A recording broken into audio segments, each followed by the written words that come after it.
It's the match preview. Today we're going to be talking about Luton Town travelling to Ashton Gate on Boxing Day to mix it with Bristol City. I was going to say the team that had the former best manager in the league, but I thought that was quite a dated reference now because he was 2 managers ago. But with me to preview this game is my co-host. It's Mark Ryman. How are we getting on, Mark? Yeah, I'm good. Obviously, off the back of a win, and we've got at least one player back, maybe a few out. But well, let's see how we get on. At least we'll have had a few skinfuls by then at Boxing Day, right? Exactly. Yeah. Look, it's one step forward, a couple steps back. Hashi returns, but we'll talk about that in team news. It's an interesting one, but at the moment, it's a case of 7 losses on the spin away from home, and it cannot continue. But you did say that we won a game, so let's just jump straight in and recap that glorious, dominant 2-1 win against Derby. It's the recap.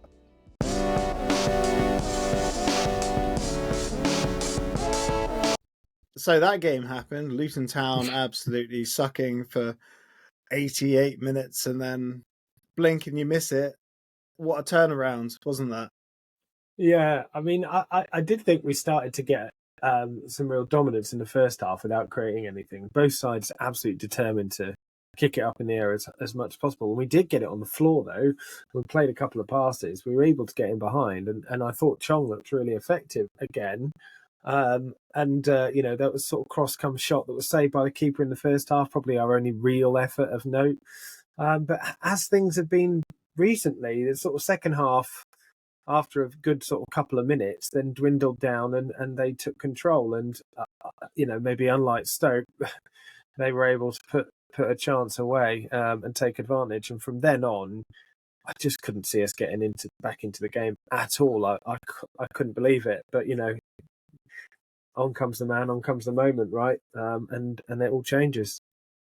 Yeah, you're right to say we weren't bad at all in the first half.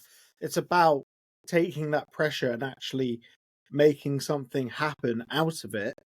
But the subs, and Rob has received a lot of, I don't want to say abuse, a lot of, all the managers in the stands have been very vocal about his subs and how they haven't really changed games. But these subs, they changed the games because Corley Woodrow whipped the balls in. Yeah. For the first, Pelly had the shot from outside the box that went in off Tom Holmes' ass. And, and they were all effective subs. They really were because the momentum pretty much, I'd say, was swinging towards us. Like, yes, we weren't exactly penetrating the final third that well or that much, but the subs all got involved. In that way, it did change the game. Yeah, they did. All the subs did. I think Zach Nelson played a really good part as well. And his substitutions have been lacking, I think, in recent games, more than them not being effective. They've just not been there. I mean, we went the entire game against Stoke without making a single substitution, barely made any against Blackburn when we could have made them earlier. And so, I mean, the subs that he made, he had this, triple substitution, one in one go is pretty unusual for Rob. And yeah, all of them played their part. I thought they were all very good coming on. I think Corley, fair play to him. I think we should probably single him out slightly. I mean, we talked about Pelly quite a lot, but I think Corley Woodrow deserves some credit because he gets enough stick when he comes on and he doesn't play very well. But often that's down to how he's being utilised, as is the case for a lot of our players. I thought he was really good and obviously helped set up one of the goals and, looked really effective when he was crossing in. As he did when he came on in the Premier League as well. I think Tyler already mentioned it against Bournemouth at the end of last season. So yeah, all of them were fantastic, and obviously, we just got to hope that we kind of utilise our squad a little bit more, and it shows Rob that they can come on and make a difference. Yeah, well, he mentioned in his presser that he's reiterated essentially that a few players will be going out. Namely, I think he mentioned that there'll be loans for Joe Johnson and Zach Nelson.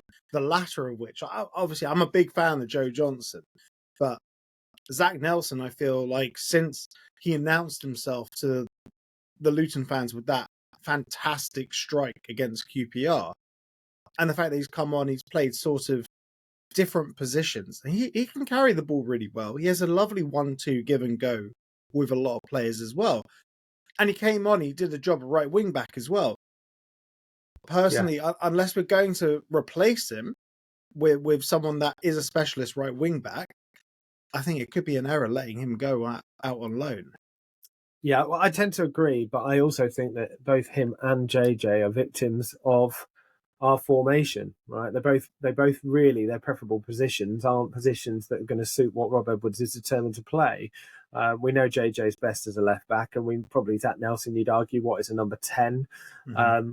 So neither of those positions are available in the systems that we're playing, and I think that's part of the issue. You said already there, he came on as right back. We've had Tahith Chong as right back as well, and that just says everything. Something we've been saying. So, okay, if he does let them go out on loan, then he needs to make sure that we bring in players that suit the system better. But you're right; they are both very good players, very promising, and I hope that we do see them more regularly in a Luton shirt soon.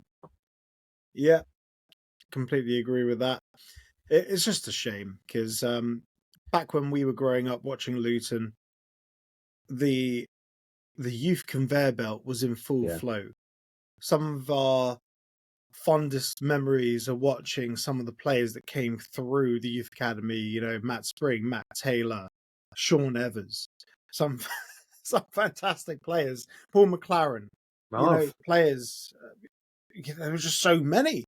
Yeah. So many. And maybe that was a victim of the circumstances because David Kohler was, I don't want to say asset stripping, but happy to sell players and not bring in new players. So we had to rely on the youth academy. Plus we had an amazing youth academy at the time. But that does take me very nicely into what team could we see at Ashton Gate? It's the team news.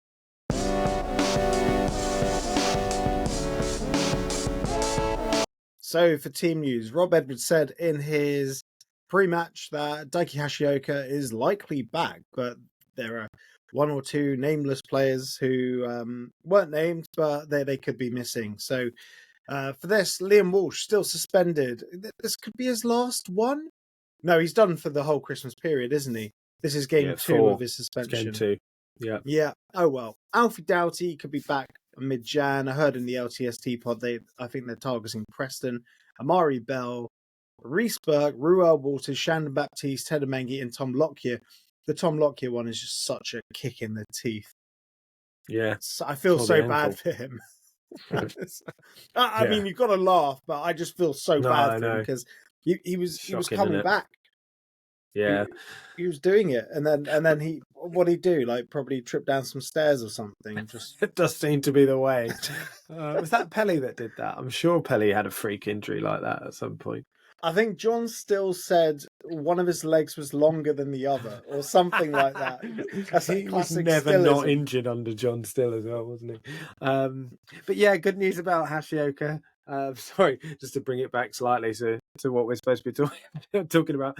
Who knows what the other players are going to be? Is this going to be what we think is going to be the formation or what we'd like? Because if it's what we think, then it's going to be a 3-4-3, right? Yeah, I can't. There's imagine no it being point any talking about what we like because we might be, part of the 10,000 managers, but exactly, essentially our choice doesn't matter. Yeah, I think. Well, it's difficult to see him changing it, despite how poor we've been in that system away from home. We come up against a team who have got again very good wide players, fair bit of pace as well, and someone in Scott Twine who can be pretty much anywhere within 25 yards and score. Just not having that security of marvellous back there, or a back three at least. A midfield three just scares me as it did against Blackburn, and it happened. So that's the worry. But I guess that Daiki Hashioka goes straight back into the team, you'd imagine. Other than that, I wouldn't imagine too many changes unless they're enforced. I'd like to think that away from home, Rob wouldn't be so stubborn as to not play a three in midfield, especially against a team that plays a three in midfield, especially when they have like some pretty good players, Knight, Bird. I don't really know much about McGuane, but I know Bird and Knight. I think they were both at Derby, weren't they? Yeah, and they're very busy. And you know what? As always, games are lost and won in midfield. And, you know, if you don't match up, especially in the middle of the park, you're losing the battle before the game's even started. And then, well, we can talk about that when we talk about the opposition. But you mentioned Twine. I'm terrified of Mehmeti, but me too. That's the thing. And if you don't play wing backs, if we line up again with Moses and Hashioka, you know, or Chong and Hashioka, they're going to get all the joy of the world behind Chong. So you'd think he would adapt it, especially as it's just not clicking. It's not happening away from home. But as I say, it doesn't really matter what we say because he'll do what he does. And, you know, potentially we could be looking at 8 straight defeats because Bristol City, they like to score. Yeah. I mean, I said it before the Blackburn game. I'll say it again. Away from home, particularly, I want Marvellous Nakambara in my side. Okay, he didn't have the best game against Swansea, as was rightly pointed out. But you know, apart from that, he's made a big difference when he's been playing since he's been back fit. I don't get it. I don't understand why you would leave that gap free for those players that you mentioned to run straight through. But you know, he said he'd learned from Norwich or used the positives from Norwich before Blackburn, and we didn't see it. So I'm not counting my chickens, although I completely agree with what you're saying.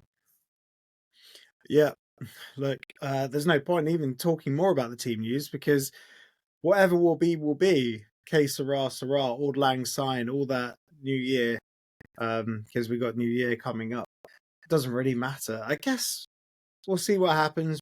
We could talk about what we want till we're blue in the face, but it doesn't really matter. Never mind. But let's have a look to the past because it's time for previous encounters.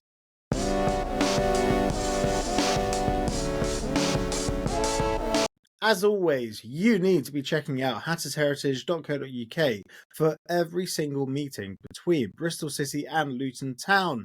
It's all there. Team photos, player bios, match reports, pictures of the matches going all the way back to the inception of Luton Town Football Club. I'm using FotMob today and I've got 9 games. Care to guess the spread, Ryman? Yeah, sorry, that face is me trying to think about what the spread is. 9 games. Let's see if I can count to 9 this time. Luton have won most of them, I think. We've got a good record against Bristol City, actually, even when we first came up. I'm going to go 6, 2, and 1 draw. On the head. Wow. Yay! That's incredible. What do I win? It's a Christmas miracle. I've got something right. And I counted to 9. Yeah, well done. You win the right to edit this podcast. No, I'm all right. Thank you. Yeah, so any of them remind you of fonder times? Yeah, Pelly Banger in the first season under Graham Jones. I was at that game. It sort of came out of nowhere, that game. It was 3-0, I think, off the top of my head. But it really did come out of nowhere in a season where we were struggling all the time. That was incredible. And of course the 3-2 turnaround. Whenever it was, 2018, 2020, 2021. I know you told me before we went on air as well, and I've completely forgotten when it was. But was it the first season we got into the playoffs? It was mid-table mediocrity. Oh, it's a mid-table one, the Kin and Dewsbury Hall season. 2-0 down to win it 3-2. Yeah. Those two stick in my head. We've had some tough days as well against them. Home loss in the Ashton Gate 3-0 the other way round. On the same season we beat them, I think. So yeah, that was a tough game, and there's been a few of those too. We've had some ding dongs with Bristol City on and off the pitch as well. Just for some reason, we seem to just have an issue with one another. I think Cal Naismith going there and as you said, calling Pearson the best manager in the league was one of the reasons, certainly. Well, there was that game when they beat us 2-0. Yeah, and that was in our playoff season at home. Yeah, they beat us at Ashton Gate, and Naismith was like man of the match. He was sublime, and we couldn't do anything. We could not get the ball beyond their defense. We were absolutely useless that game, and Naismith came in on the tunnel cam afterwards on Bristol City's socials and was giving it all the it's like, mate, we made you relevant in football. Like, before us, you were just a journeyman, and we got him into the men's FIFA team of the year or whatever it is on FIFA or FC 20 whatever they call it these days.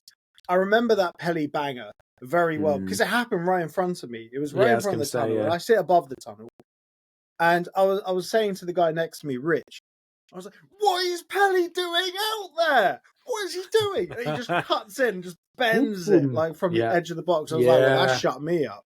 Yeah. And I think that was the last time I've like properly slagged off a player in the stands. It's been a good few years. Yeah, I mean, it's good to hear. Yeah, I mean, that cut in and shot was almost a carbon copy of the goal he scored away at Accrington Stanley in the season we went up as well.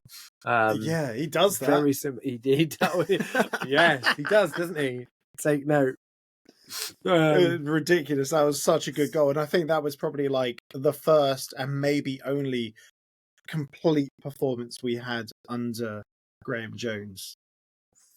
Yeah, no, I'd have you right there, definitely. We absolutely out of nowhere. Actually, I'd go Barnsley away was up there because we were something like 3-0 up within about 5 seconds. I was there as well. I couldn't believe that either. That Butterfield goal. Yeah. It's like, what is happening? Yeah, your shirt reminds me of Butterfield. Yeah. Yeah, okay. As long as the shirt. I haven't got the beard yet, but keep working on it. I liked Jacob Butterfield. I wish he played more. Like, I think people sort of misremember that he was actually pretty good. He was, he went to one extreme or the other. He was like non-league or pure Perlo, and he was nothing in between. Yeah. It was a bit of an odd one, but we didn't really see him. He went to Australia, didn't he? He went to Australia, and then I think he ended up at Scunthorpe, I think. So he actually did go non-league. Seamless transition, yeah. Yeah, I think Scunthorpe was where he started his career, or he's from Scunthorpe, maybe. Right. I'm not 100% sure, but I remember that goal. That was such a good hit. It was like Henry Lansbury's hit, wasn't it? The way the ball sort of came out and just like walloped it straight away. Yeah. Fantastic. Really good. But let's get some thoughts from the opposition, shall we? Let's kick this over to Phil. Take it away, Phil. Thank you, Ollie, and thank you, Mark. Isn't it nice to be talking off the back of a win? As painful as it was at times, isn't it just such a different complexion on a whole week when you're going off for 3 points? Thankfully, Kenilworth Road has done the trick again. Today, from the opposition preview point of view, I'm going to be speaking to Ben Mead. Ben is a YouTuber and thoroughly stringent Robins fan, and you can follow him at Ben Mead BCFC on X or Twitter as well. He's been answering some questions that I've posed to him as usual with the opposition preview, with a view to looking ahead to our game at Ashton Gate on Boxing Day. In regards to my own personal opinions, just to sort of back up what I said on the Luton show, really at the weekend that we filmed at the Brickies, I'm very, very pleased that we got 3 points. I think it's another sort of a needed 3 points. I've mentioned before on a number of occasions that we really do need to make sure that we're continuing our good form at home in terms of picking up points. It would be lovely if we were able to be a bit better at home in terms of the way that we're playing. Rob Edwards alluded to that, and he said that we're not playing the way that he wants us to play, but ultimately we're being effective in turning 90 minutes into 3 points at our own place. So Boxing Day is going to be an interesting one because we are obviously back on the road. It's going to be really, really tough. The reality of it is that we've got a couple of trips down the M4, back and forth. And truth be told, I'd be happy with a couple of points. If we won one and lost one, I'd be happy with that as well. But we do need to stop this rut that we're in about losing away from home. There's a number of different teams that are pretty poor in the Championship away from home, and make no doubt about it, we're one of them. I'm looking at the likes of Derby, the likes of Norwich, but we are definitely one of them. To only have 4 points at this stage away from home is pretty poor. So yeah, it's going to be a tough one, but we'll go in hope rather than expectation. But let's hope that we get a little bit of a Christmas miracle. This time last year on Boxing Day, we were lauding the fact that we'd just gone away to Sheffield United and won 3-2 with a couple of lucky deflections. If we could have that same situation again this particular weekend, well, it's not even a weekend, is it? It's a Thursday. But if we can have that particular situation this Boxing Day, then we'll be all for it. But I pose a few questions in the upcoming clips to Ben, and let's hear what he had to say. So, Ben, first and foremost, it's been a bit of a tough month for Bristol City. When I look back at the fixtures over the course of December, you suffered a 3-0 loss away to Pompey. You've had a couple of draws in the middle, one which is fair enough against Sunderland, but you come off the back of a 2-0 loss away to West Brom. So, my first question is, what's the sort of general vibe at the minute in the club? It's been a really tough month.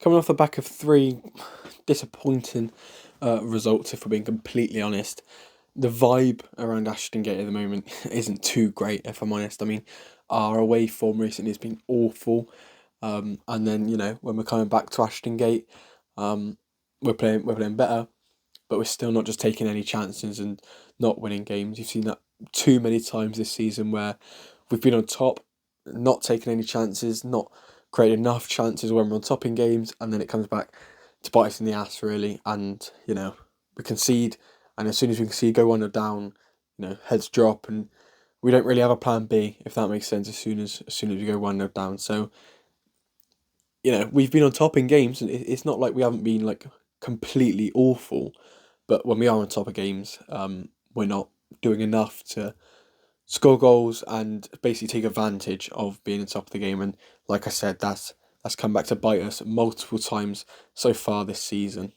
I appreciate your honesty there, Ben. Yeah, it sounds like it's been a bit of a tough one recently. But the good thing is you're back to home comforts at Ashton Gate, and even better than that, from your point of view, is that you're going to be playing Luton, who's got an atrocious away record at the minute, with a number of away defeats in a row. So, what's your thoughts on the game, and what do you think the score's going to be? Obviously, we're back at Ashton Gate, though, thankfully, on Boxing Day against Luton. But still, I'm still not too confident, if I'm honest. Just coming off the last time game against QPR, a team sort of in the lower mid-table area of the Championship this season, and we absolutely battered them. I thought we played really well, in all honesty, but like I said just previously, we didn't take our chances enough. We probably could have scored at least 3 or 4.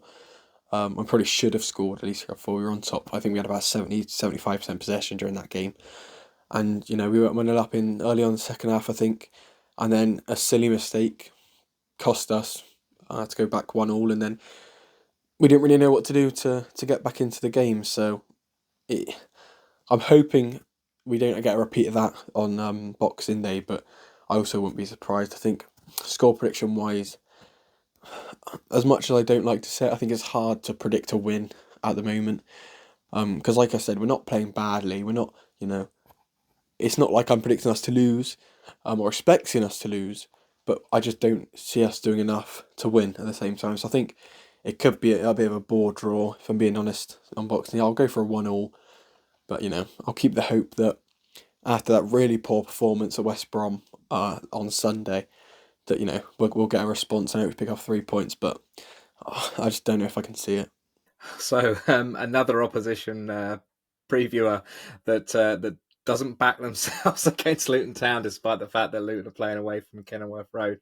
So Ben, one of the people that stands out for me as an opposition fan looking out from the outside in against Bristol City is how you've got some talent towards the top end of your pitch, and particularly you've got Scott Twine, who's we know is a set piece. He's a specialist, isn't he? Reality of it is he's the Championship Beckham, if you want to go that far. I'm not sure I do, but you've also got the likes of Anis Mehmeti as well, who's a fantastic player. But who for you stands out as the star player so far for you this season? This is a really weird question because I don't think we've had really any standout players. We've had multiple players that have looked good at parts, but we haven't had one sort of standout player who's been really consistent in, giving 7 or 8 out of 10 performances every single week. I think sometimes so far this season you could pick out the defenders. McNally had a good game at Sunderland. Dickey's played well. Viner's had a couple of good games as well. Even in the midfield, Jason Knight, Max Bird in centre midfield, who have probably been the most consistent out of everyone, in all honesty. But then again, you're not getting 8, 9 out of 10 performances every couple of weeks, which is really what you need. And then you mentioned the attacking sort of threats, Twine and Mehmeti. Mehmeti's looked good in parts this season, but again, it's just not consistent enough, and none of them really are doing enough in the final third to sort of warrant, creating chances or scoring goals and being named as sort of the one player we can sort of, stand on in a sense of, someone who can pick us up and, like I said, create chances, score goals, especially when we're on top in games. So it's a really tough question, but I mean, I think if I got to pick someone, it's got to be the midfield. I mean, Jason Knight and Max Bird. I think Jason Knight's only really had one bad game this year, and it was away at Portsmouth when we lost 3-0, and everyone was awful that day. So I think, it'd be harsh not to pick that midfield, but like I said, it's hard to pick anyone who's been sort of a standout performer so far this season. But that doesn't mean they've all been, bad in a sense. I think everyone's just been sort of, Bristol City, we're sat mid-tail, I think we're in the middle of everything. So I think it's just sort of, everyone's doing okay, if that makes sense. But thank you for having me on, and all the best for the rest of the season. Looking forward to visiting Kenilworth Road at the end of the season, I believe it is, or, one of our last away games of the year. But good luck after Boxing Day for the rest of the season. A very Merry Christmas and Happy New Year to you all as well. At the City. Top man, Ben. Thank you so much for your insight there. Really, really great to speak to you. And for those of you that are still listening, you can follow Ben at Ben Mead BCFC on X. Lovely fella. Really great to talk to him. So that leaves me to give my outro and to give my opinions on it. I thought it was quite funny how Ben's fallen into the trap. It feels like it's a weekly occurrence now that people have no confidence against us and fall into the trap of going for a bit of a score draw or a bit of a ball draw. I don't think that a lot of these people look at us particularly in depth, which is why it's one of those things where we do these opposition previews. It's quite interesting to see how people perceive Luton, as well as get a bit of an insight into their own side. So he's gone for a 1-1 draw. He's highlighted the fact that they've got a decent midfield, which could be really interesting for Luton because I don't want to besmirch the name of Jordan Clark. I've been an advocate for him over the course of this season when it's been quite difficult and people have got on his back at times. I've actually been more anti-Kraus than Jordan Clark, but if their strength is in the midfield, it could be quite interesting to see how much possession we do or don't have, because the reality of it is that we play a lot of balls from back to front quite quick, and there's been some quite interesting figures on that on Luton Town Facts and Figures. Matt Aquino has also done a lovely piece on X where he explains about the style of play that we've got, and we do go from front to back very quick, and it could be a really difficult game for us on Boxing Day. So we'll see how it goes. I'm hopeful. I'm hopeful that we'll turn this tide away from home. And like I say, it'll be an absolutely wonderful present for us all. But I'll leave you guys in the capable hands of Ollie and Mark. And as always, come on you at us, but also in the interim, have a wonderful, wonderful Christmas to those of you that celebrate it. And I'll see you in the new year at Norwich. Take care, guys. All the best. Thank you, Phil. Enjoy the break because we're going to be taking a week off after this one. We'll be reconvening ahead of QPR. Well, we'll talk about that a little bit later. But Ryman, who are you worrying about in this lineup?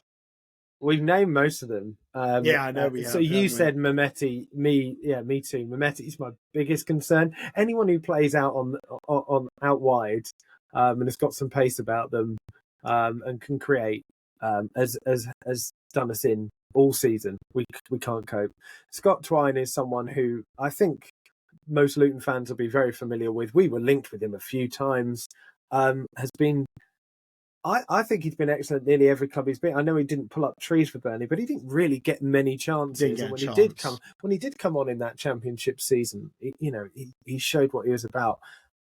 Give away a free kick anywhere 25, 30 yards out at your peril, but also the biggest worry is the stuff that you've already said pre-Swansea, the old cutback, because it will be him on the edge of the box and he ain't missing. So those two.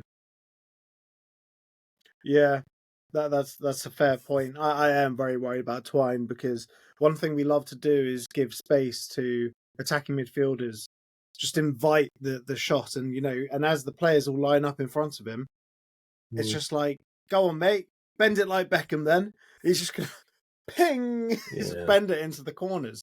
I'm worried. I'm very worried. He's a great signing, and I think he's one we should have picked up. Like, considering he's so out of favour at Burnley, we should have picked him up we should have picked him up from MK. To be honest, should have picked him up.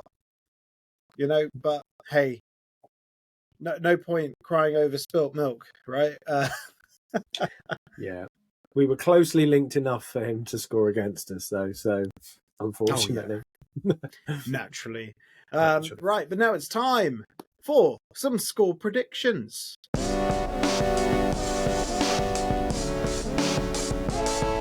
So I've gone for a 2-0 home win. You're right, it can't keep going on like this, but until I see some consistent evidence that it's going to change, I can't really change my predictions. We had this same conversation prior to Blackburn, and I'm pretty sure I predicted a 2-0 loss there as well. And look, I hope I'm wrong. I hope that he changes the formation, switches things up, puts some solidity in the midfield, that we don't crumble once we concede a goal or just give people the freedom of the 6-yard box to shoot. But that's what we tend to do away from home. And, there's not much optimism there, you can tell. Let's just hope that half the Bristol City team have been on the lash for Christmas and we can take advantage of it. But 2-0. Yeah, that's why clubs have their Christmas parties like a week before the run of Christmas period. Yeah, so I've got 1-1 purely based on the fact that Rob Edwards told us all that he's doing everything in his power to change it. So it has to change, right? Because he always knows what he's talking about. So 1-1 for me. I guess we'll see. I'm not very optimistic though. Look, I mean, he might do, and we'll be the first. Well, we won't be the first because we're not recording until pre-QPR, but we will be when we are recording. The first to hold our hand up and say that's brilliant, that's great, and we're really pleased that he's done it. But we need to see that a bit more consistently. Let's hope for some changes at least, right? Can you imagine if we're recording pre-QPR and we've got 9 points from Bristol City, Swansea, and Norwich. No. And Norwich. Can you imagine? No, I can't. Can you? It could happen. Stranger things have happened. Yeah, I mean, obviously, if that happens, then we'll have a much cheerier match preview and post-match phone-in, which would be a nice change. I remember when we had this chat pre-season, and I said, it'd be nice to do the post matches because we can talk about a few more wins for a change because we just come down from the Premier League and I guess I need to rethink that. So it'd be nice, but just a bit of change. I don't expect 9 points, but just something different would be good. It would, especially back-to-back away games now where we notoriously are so bad. It's a shame that we can't just stay in the general area. But I guess the players will want to be in for Christmas, and it's Rob's birthday as well on Christmas Day. So happy birthday to Rob Edwards. Oh, yeah, that's a tough pre and post, isn't it? Or sorry, Christmas Day, so 2 after. But yeah, it's tough for the Luton fans. I mean, I get that maybe wouldn't have had loads travelling anyway, considering our away form. But I mean, the scheduling is utterly ridiculous. Bristol City followed by Swansea. Tough. It's mad. It's absolutely mad. Back to back over the Christmas period when money's tight. Fair play to every single person that goes out there. Fair play. Like my ultimate respect to everyone going. But that's us done. And as I said earlier, we're not going to be back until, well, pre-QPR. We're going to take a little break, mainly because of scheduling, to get match previews and match reactions and phone-ins and whatnot for the Bristol City and Swansea games. Essentially, we'd be doing it on Christmas Day and New Year's Eve. And let's face it, no one's going to listen. No one's going to join us for a phone-in happening on New Year's Eve, are they? Might be entertaining. Yeah, no, I won't imagine so. I'm sure people have got much better things to be doing with their time. Yeah, so you will get off scot-free, a week without us prattling on in your ears for a whole week. So enjoy it. You're welcome. I said it. Yeah, exactly. Look, we hope everyone has a great Christmas, a happy New Year, whatever you're celebrating. Enjoy your time with your family, your loved ones. All the best, everyone. And most importantly, come on, you Hatters.